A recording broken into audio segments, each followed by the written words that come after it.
Assalamualaikum warahmatullahi wabarakatuh. Kali ini kita akan pelajari materi mengenai distribusi frekuensi.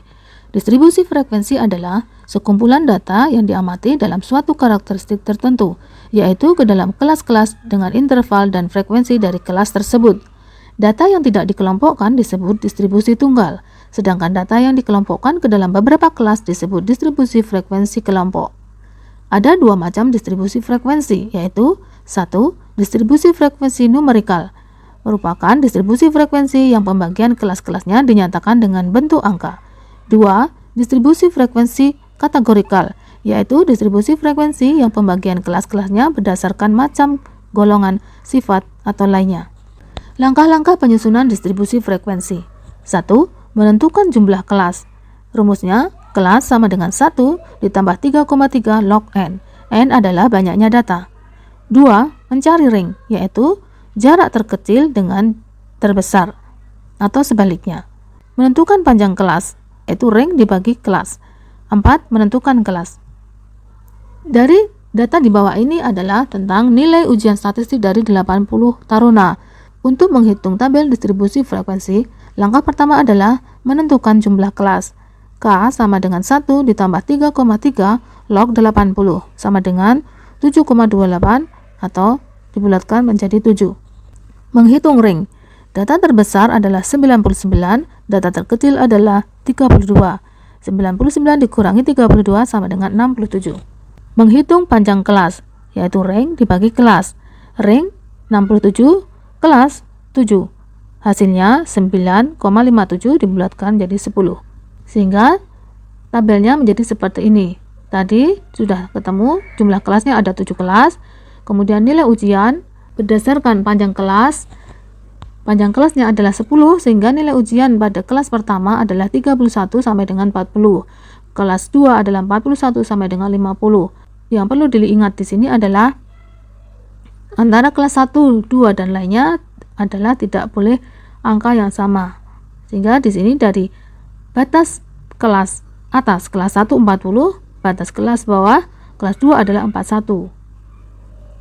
Batas kelas ada 2 batas kelas bawah dan atas. Contohnya, batas kelas 1 bawah adalah 31, batas kelas 1 atas adalah 40.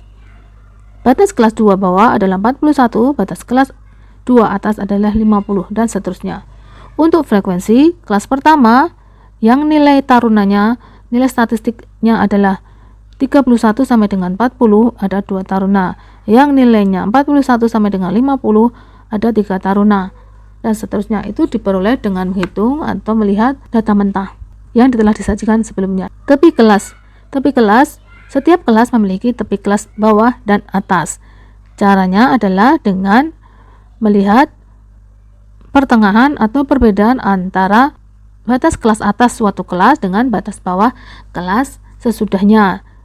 Kemudian dibagi 2, sehingga contohnya pada tepi bawah kelas 1 ada 30,5, tepi kelas atas kelas 1 adalah 40,5, dan tepi kelas bawah kelas 2 adalah 40,5.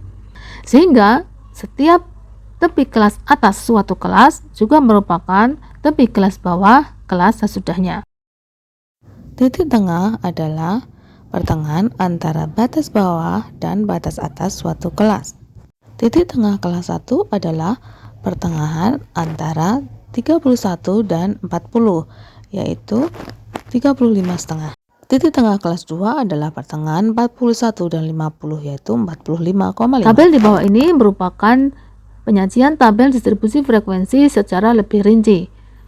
Jadi ada kelas, kemudian nilai ujian, kemudian tepi kelas, titik tengah kelas, dan frekuensi. Nama-nama bagian dalam distribusi frekuensi. 1.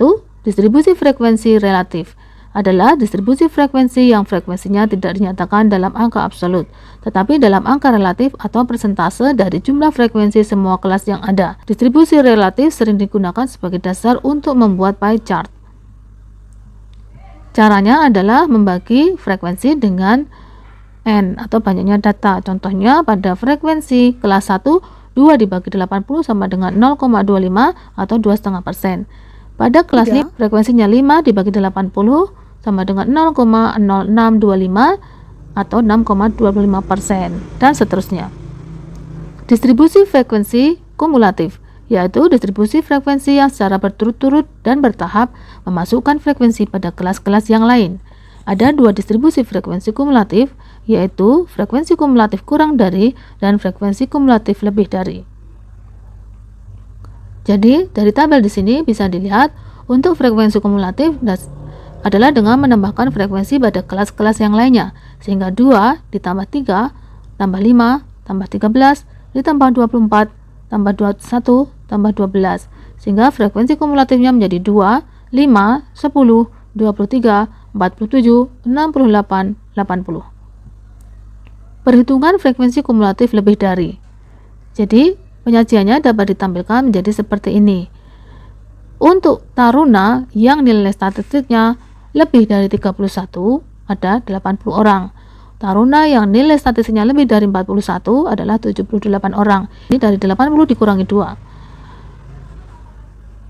Untuk taruna yang nilai statistiknya 51 atau lebih ada 75. Dari 78 dikurangi 3. Kemudian untuk 61 ke atas, yang nilainya statistik 61 ke atas ada 62 orang taruna, dan seterusnya. Untuk tabel perhitungan frekuensi kumulatif kurang dari. Di sini dapat disajikan taruna yang memiliki nilai statistik kurang dari 31 adalah 0. Taruna yang memiliki nilai statistik 41 atau kurang adalah 2. Yang memiliki nilai 51 atau kurang 5. Yang nilainya 61 atau kurang 10. Dan seterusnya sampai dengan yang nilainya kurang dari 100 adalah 80. Demikian, semoga bermanfaat. Wassalamualaikum warahmatullahi wabarakatuh.